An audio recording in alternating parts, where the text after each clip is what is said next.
મિત્રો સ્ક્રીન પર જે તમને દેખાઈ રહ્યું છે એ કોઈ રોટલી નથી, આ વેડમી છે જે બહુ સ્વાદિષ્ટ લાગે છે અને મીઠી વાનગી છે. એની બનાવવાની રીત બહુ સહેલી છે અને ખાવાની બહુ મજા પડે તેવી છે. નાનાથી લઈને મોટાને બધાને ભાવે એવી વસ્તુ છે. તો ચલો આને ઝટપટ બનાવીએ અને બિલકુલ સરળ રીતે તમને વાનગી બતાવીશું આ વિડીયોની અંદર. તો ચેનલને સબસ્ક્રાઈબ કરી દેજો અને વિડીયોને લાઇક અને શેર કરી દેજો. તો સૌથી પહેલાં આપણે અહીંયા તુવેર દાળ લઈ લીધી છે લગભગ 2 કપ અને એને નોર્મલ પાણીની અંદર આપણે પલાળી દીધી છે અડધો કલાક માટે. તો અડધો કલાક થયા પછી આપણે કર્યું એવું કે કુકરની અંદર 1.5 ગ્લાસ પાણી નાખ્યું અને એને બોઇલ કરી દીધું પાણીને. ગરમ પાણી કરવાનું છે, યાદ રાખજો. અને ગરમ પાણી 1.5 ગ્લાસ નાખીને જે તુવેર દાળ આપણે 2 કપ પલાળેલી અડધો કલાક માટે એને આપણે નાખી દઈશું કુકરની અંદર. તો સ્ટેપ બાય સ્ટેપ જોજો અને આ વાનગી જે બનશે તમને ખૂબ ભાવશે અને બિલકુલ ઇઝી છે. આમાં કોઈ ભારે વસ્તુ નથી. તો બંને વસ્તુ આપણે આ કુકરની અંદર નાખી દીધું છે અને કુકરનું આપણે કરી દઈશું ઢાંકણું બંધ. કુકરને કવર કરી લઈશું અને એક સીટી આપણે વાગવા દઈશું, ફક્ત એક જ સીટી. તો જોઈ શકો છો કે આપણે ફ્લેમ ચાલુ કરી છે ગેસની અને કુકરનું કવર જે છે આપણે બંધ કરી દીધું અને એક સીટીની વેઇટ કરીશું. તો આને એક સીટી વાગે અને એને ઠંડુ થાય ત્યાં સુધી આપણે અહીંયા બનાવી દઈએ રોટલીનો જે પ્રોસેસ છે હું તમને બતાવી દઉં. તો રોટલી માટે આપણે લેવાનો છે ઘઉંનો લોટ. બિલકુલ રોટલીનો લોટ જે રીતે બાંધીએ છીએ એ રીતે જ બાંધવાનો છે. ફક્ત એક જ વસ્તુ સ્કીપ કરવાની છે અને એ છે નમક. નમક તમારે આની અંદર બિલકુલ નથી નાખવાનું, કેમ કે આપણી જે ડીશ છે મીઠી છે તો નમક આમાં બિલકુલ નહીં જાય. બીજું બધું સેમ ટુ સેમ એવું જ કરવાનું છે. તો આપણે અહીંયા પાણી નાખતા જઈશું, જેમ રોટલીનો લોટ બનાવીએ છીએ એ રીતે જ આનો ડો બનાવવાનો છે. તો આનો ફટાફટ ડો બનાવી લઈએ અને આની અંદર થોડું તેલ પણ નાખવું પડશે, જેના કારણે આપણી રોટલી જે છે એ થોડી સોફ્ટ અને મુલાયમ થઈ જાય. તો આની અંદર અમે તેલ તો નાખ્યું છે પણ થોડું ઘણું ઓછું લાગે છે તો અમે અંદર થોડુંક તેલ ઉમેરી દઈએ છીએ. તમે તમારી મરજી મુતાબિક તમે જે રીતે લોટ બાંધતા હો રોટલીનો એ રીતે જ બાંધજો, ફક્ત નમક સિવાય. નમક એકલું નહીં નાખવા. તો આપણું અહીંયા જે કુકર ઠંડુ થઈ ગયેલું એક સીટી આવ્યા પછી તો એને ખોલ્યું છે આપણે. તમે જોઈ શકો છો કે દાળ જે છે અધકચરી થઈ ગઈ છે. ઠીક છે. તો આપણે સૌથી પહેલાં શું કરવાનું કે જે બી પાણી રહી ગયું છે એને આપણે છાણી લઈશું. તો આપણે કાણાવાળો વાડકો લીધો છે, એની અંદર બધી દાળ આપણે અંદર નાખી દીધી છે અને એનું પાણી બધું આપણે કાઢી લઈશું સૌથી પહેલાં. તો આની અંદરથી બધું પાણી આપણે કાઢી લઈએ.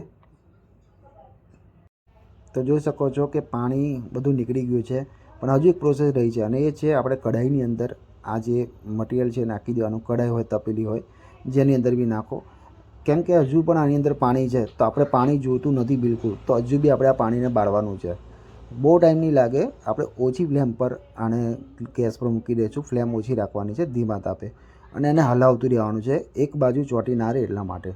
તો એને થોડી વાર હલાવશો ને એટલા બધું પાણી તમારું બળી જશે. તો પાણી બળી જાય એના પછીની પ્રોસેસ પણ હું તમને બતાવી દઉં. તમે જોઈ શકો છો બધું પાણી આપણું બળી ગયું છે અને બિલકુલ કોરું થઈ ગયું છે. હવે ટાઈમ આવી ગયો છે ગોળ નાખવાનો. તો આપણે એક વાડકો ગોળ લીધો છે. જો ગોળ ના હોય તો તમે મોરસ પણ નાખી શકો છો. આમ બેસ્ટ ગોળ રહેશે. બાકી મોરસથી પણ આ વેડમી બની જાય છે, પણ ગોળ જેવો સ્વાદિષ્ટ જે ટેસ્ટ આવે એ ગોળની અંદર સારો આવે છે. તો અમે અહીંયા ગોળ લીધો છે અને ગોળને પણ બિલકુલ મિક્સ કરી દેવાનું છે અને હલાવતું રહેવાનું છે. બંને એકદમ મિક્સ કરી દેવાનું છે. તો આપણે એને હલાવીએ. એનાથી દાળ પણ જે છે થોડી થોડી ઓગળવાની ચાલુ થઈ જશે. જે આપણે અધકચરી રહી હતી ને એ પણ થોડી થોડી લોટ જેવી થવા મળશે. તો અહીંયા આગળ આપણે ગોળ નાખ્યા પછી જે ઢીલો પડી જશે તમારો આખો જે બનાવેલી પ્રોસેસ હશે, તો આપણો મસાલો રેડી છે. હવે એની અંદર ઇલાયચી પાવડર નાખીશું અને ઠંડુ પાડવા દઈશું. ઠંડુ પાડ્યા પછી ડ્રાયફ્રૂટ નાખવાનું છે. ડ્રાયફ્રૂટ ના નાખો, સ્કીપ કરવું હોય તો તમે કરી શકો છો. બાકી તો તમે ડ્રાયફ્રૂટ નાખવું હોય તો તમારી મરજી, ના નાખો તો પણ ચાલે. ઉપર કોપરાની છીણ નાખી દઈશું. કોપરાની છીણ ફરજિયાત નાખવાની છે, બિકોઝ એનો ટેસ્ટ જ સારો આવે છે વેડમીની અંદર. તો આ બધું આપણે વ્યવસ્થિત મિક્સ કરી લઈશું અને હવે આવી જઈશું આપણે જે ડો બાંધેલો એની રોટલી પર. તો રોટલી આ ખાસ કરીને તમે એક વસ્તુ ધ્યાન આપજો કે રોટલી તો આપણે જે રીતે વણતા એ રીતે જ વણવાનું, પણ આની અંદર તમારે 2 રોટલી વણવાની છે. તો આપણે અહીંયા પહેલાં આ એક રોટલી વણી લીધી, ઠીક છે, અને એને હવે સાઈડ કરીને આપણે એક બીજી રોટલી પણ વણી લઈશું. તો અહીંયા હું બીજી રોટલી વણી લઈએ. તો હવે તમારે સિમ્પલ શું કરવાનું છે કે કોઈ બી ઢાંકણું હોય બરણીનું યા ડોલકાનું યા તમારે જેનું બી ઢાંકણું હોય, જેનું બી માપ હોય રાઉન્ડમાં, એ શેપને તમારે રાઉન્ડ લઈને એને રાઉન્ડ કરી નાખવાનું છે. હવે જે આપણે જે પેલો મસાલો રેડી થઈ ગયેલો, જે ઠંડો થઈ ગયેલો વેડમીનો તુવેર દાળવાળો, એ મસાલાનો આપણે થોડોક ભાગ લઈશું અને જેટલું રાઉન્ડ આપણે કર્યું છે એટલાની અંદર પૂરેપૂરું પાથરી દઈશું વ્યવસ્થિત. આની શેકવાની રીત જે છે એ થોડીક હું તમને બતાવી દઉં કે આમાં કેવી રીતે કરવાનું છે. તો સ્કીપ ના કરો, વિડીયો પૂરો જોજો. તો આ જેટલું રાઉન્ડ છે એટલા બધામાં આપણે ફેરવી દેવાનું છે. તો આ ફેરવી દઈએ અને બીજી જે રોટલી હતી એ આપણે આની ઉપર મૂકીશું અને જે પેલું રાઉન્ડ નીચે કરેલું ને બસ એ જ રીતે ઉપરથી રાઉન્ડ કરી દઈશું. એટલે આખી વેડમી જે છે રાઉન્ડ શેપમાં આપણી મસાલાવાળી ભરપૂર થઈ જશે. બાકીનો જે પાર્ટ છે આપણે કાઢી નાખવાનો, એ ડોની અંદર મિક્સ કરી દેવાનો, તો બીજી રોટલીમાં એ યુઝ થઈ જશે. તો આ તમે જોઈ શકો છો કે આપણી વેડમી તૈયાર થઈ ગઈ છે. તમારે નાની મોટી જે રીતે બનાવી તે એ રીતે માપથી તમે કવર લઈને કરી શકો છો. તો હવે જે સાઈડો જે છે ને એ ખાસ તમારે ધ્યાન આપવાની છે. તો હવે આપણે લોડી ગરમ કરી લઈશું. ગરમ લોડીની અંદર જેમ આપણે રોટલી શેકીએ છીએ તેલથી, એ રીતે જ કરવાનું છે. અને આ સાઈડો તમારે ખાસ દબાવવાની છે. સાઈડો એક બાજુ ખુલ્લી ના રહેવી જોઈએ, બિલકુલ એને ચોંટાડી દેજો. અને જે રીતે આપણે રોટલી તળીએ છીએ ને તેલની અંદર, સામાન્ય તેલની અંદર, એ રીતે સામાન્ય તેલ નાખીશું. સૌથી પહેલાં તેલ નથી નાખવાનું, પહેલાં તેને ગરમ થવા દેવાની છે, થોડી શેકાવાય. તમને જો હું પાછળ ફરવીને બતાવી દઉં છું કે પાછળ ફેરવશો એટલે આટલી શેકાઈ જાય.